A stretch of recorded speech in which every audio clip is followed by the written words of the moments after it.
How can I make friends with food? How can I align myself to eat whatever I desire and maintain a healthy body? Everything that we've been talking about here today, by reaching for the alignment first and then act. In other words, we were saying to you, get in the vortex and then, or we've said to you, get on the high-flying disc or then, or we say, prepare your point of attraction and then. We're saying, make sure you're wobble-free and then. So it really is about tending to your vibration first and then following the inspiration. Because most people eat very conditionally. In other words, they've heard something and so, we're surprised any of you can find anything to eat. Because all of you have read something that makes almost everything that you intend to eat inappropriate in some way. So it's about finding your alignment first and then following the inspiration. Your body is so multifaceted, and the chemistry of your body, you are like a veritable chemical factory. You have the ability to produce what your body wants in terms of clarity, in terms of stamina, in terms of flexibility, in terms of stability. In other words, there are different requirements that sometimes you want your eyes to focus in a very powerful way. Sometimes you want your throat to be particularly clear. Sometimes you want your hearing to be especially keen. Sometimes you want your agility. In other words, you're not like a robot that just walks around with this list of things that you can do. Your different intentions call for different performance from your body. And the cells of your body understand what that is. The cells of your body, if you were in a place of feeling good more of the time, would communicate with each other in a way that would allow you to be right place, right time, right feeling, right mood, right response 100% of the time, you see.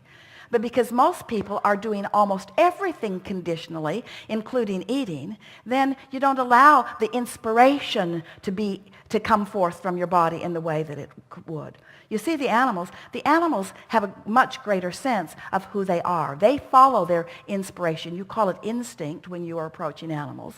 But how often, or have you ever, is a better way of saying that, found your meat-eating canine in the yard eating grass?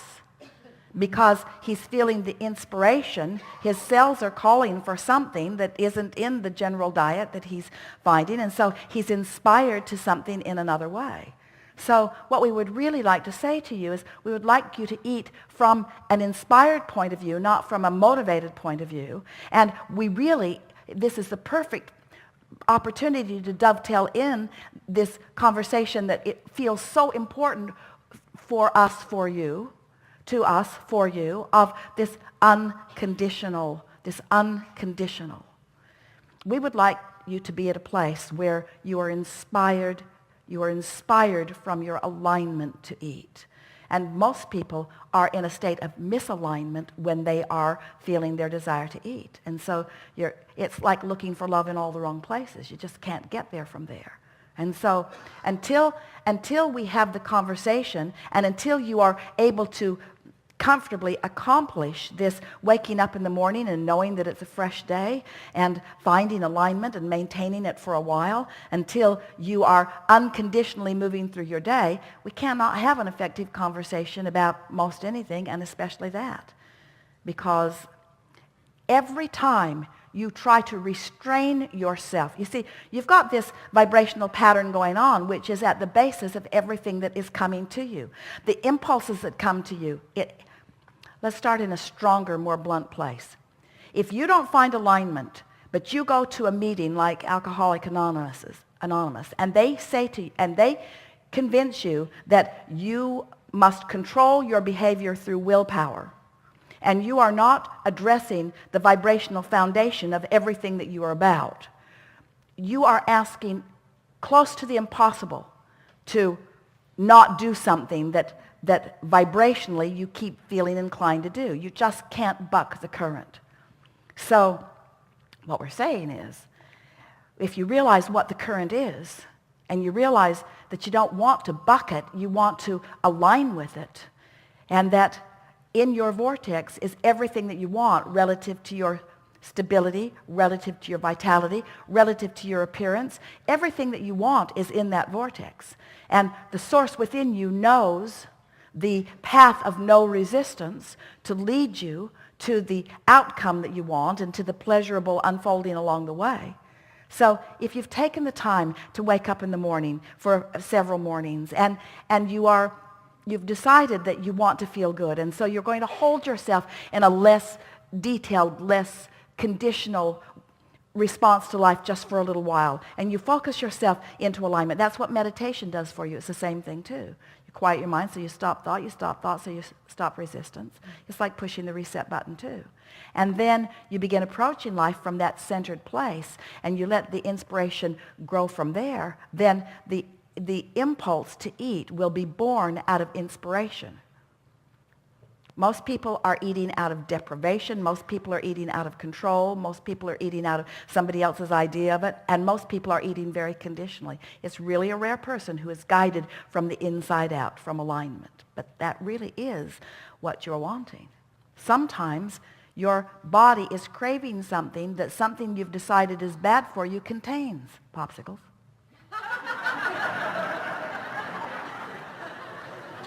Sometimes.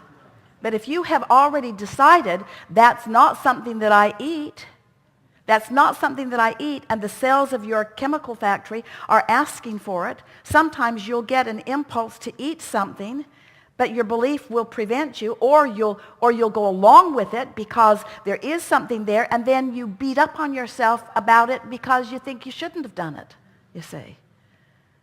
Aligned eating. We want you to get into the vortex, and then we want you to get on your high-flying disc, and then we want you to get into that center, that unconditional place of love, and then watch what happens. And what you'll begin to notice is there are a whole lot of things that you have been telling yourself you shouldn't do that you were doing anyway. And so you say you shouldn't do it, but you do it anyway, so there's still contradiction in it. There are a whole lot of things that you've been telling yourself you shouldn't do because you've been trying to control the conditions based upon somebody else's feedback that if you were really in sync with Source, you would do. You would do, you see. Because the conditions in and of themselves are not problematic. It's the vibrational chaos in the conditions that's keeping you from the well-being that you're looking for.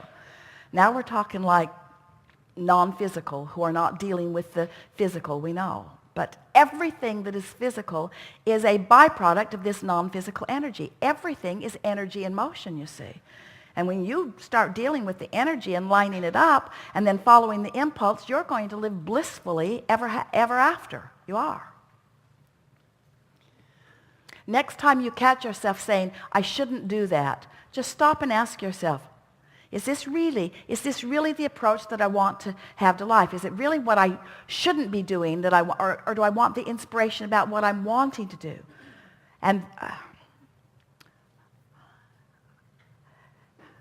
we don't want to say, take our word for it. So we will just tell you what we know to be, and you can take it or leave it. There are so many things that you are depriving yourselves of for no rational reason.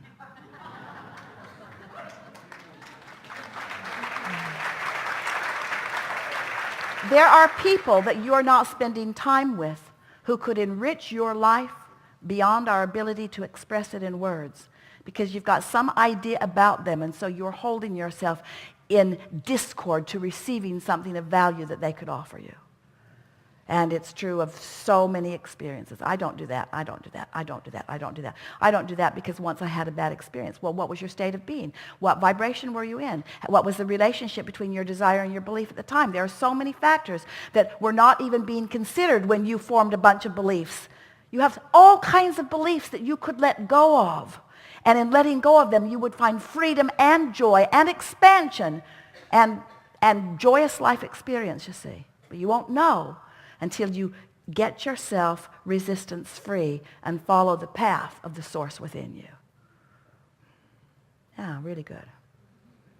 Path to food, the path to conversations, path to life experience, the path to veritable fortunes, the path to excited, ignited life, the path to momentum, the path to standing in your now with source flowing through you and having clarity and ideas flow to you, the likes of which you've never contemplated.